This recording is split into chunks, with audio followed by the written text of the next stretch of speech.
Day 3 at the Blanket Glacier. Snow came early this year, allowing us to get into the mountains a week earlier than normal. Higher elevations saw more snow than usual, allowing us to get skiing sooner. So for the first couple of days at the Blanket, it was pretty easy to head up the mountain and find good snow. But for the third day, we got to explore and go check some of the lower elevations. Each night that we were up at the Blanket, we seemed to get a refresh of snow. And this refresh meant that we got a deeper snowpack further down into the valley. So it was a good time for guides and guests to explore the terrain and see what was possible. And as the early season can be pretty variable temperature-wise, we knew that tomorrow the temperatures were going to spike and that these lower elevations might not be skiable. Some of the terrain that we're looking at getting into is a little more sporty. So after 2 good days of ski touring, we're all starting to get the feel for skiing again. And excited to look at a little more complex terrain. And while I've got you here, if you like this video, smash the like button. Hit subscribe and that bell to be notified of new stuff coming your way. And that breath you just heard? Well, that was me getting a little oxygen back into my legs. Because if you haven't noticed already, we're still on the first run of the day.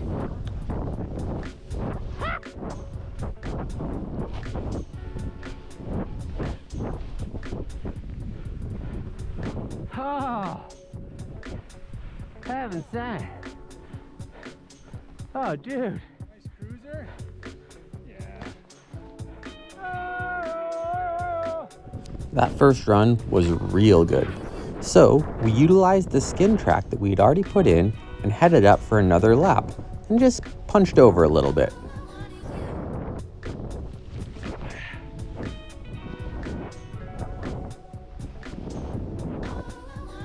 The start of the ski season is also a time in which you refamiliarize yourself with your routines, getting used to the ins and outs of skiing, gearing up, and getting ready to go down.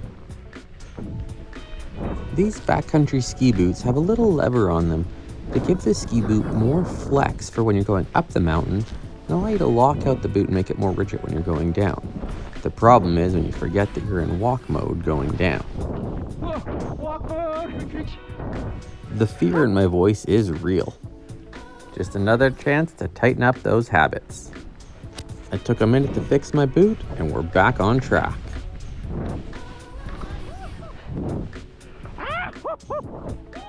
This turn felt so good.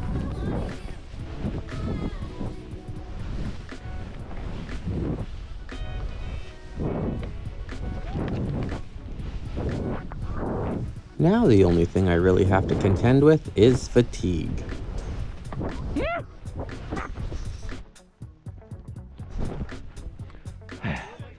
I'm okay.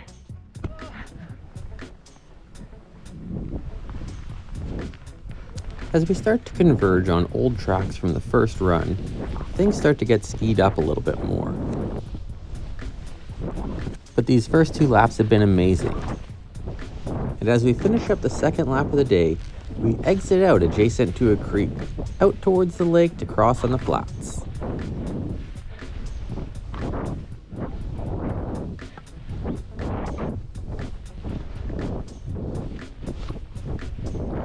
That's the lake in the distance.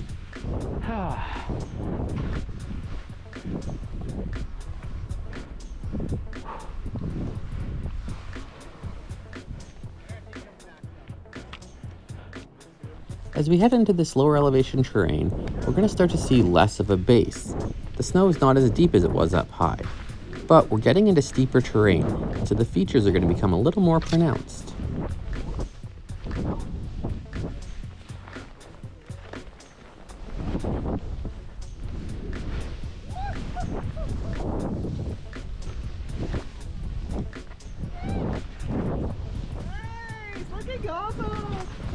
It always feels good getting cheered on by the other skiers in your group.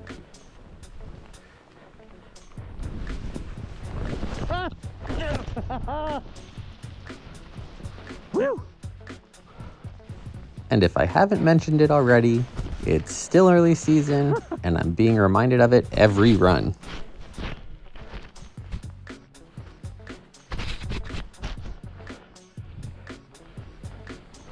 This steeper, complex terrain is just harder on the body.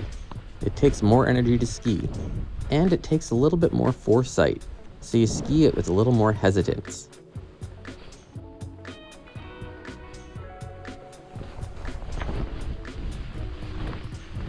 It seems like some others are also being reminded that it's still early season. You all good? All good.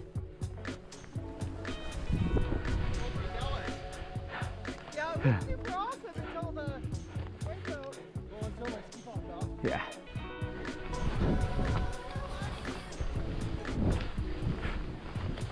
I wanted to ski this whole little spine feature, which was a tree, but I chickened out because I wasn't sure how supportive the snow was going to be.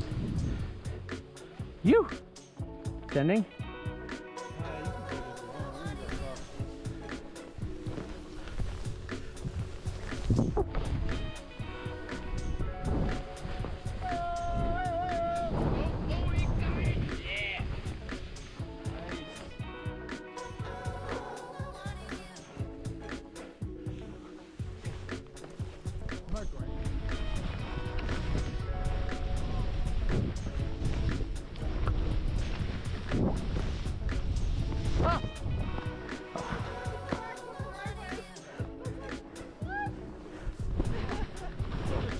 That was a big jump for him.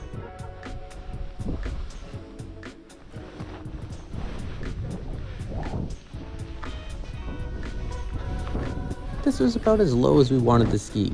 It was 1,400 meters elevation, and there was just enough snow to ski, but things were definitely getting sporty. After a few close calls and a bunch of falls, we transitioned back to our skins, headed on up, and headed home. Not bad for the third day of ski touring. Stay tuned for day 4, where we head up to Castor Peak up in the Alpine. I hope you enjoyed, and as always, follow for more powder skiing content.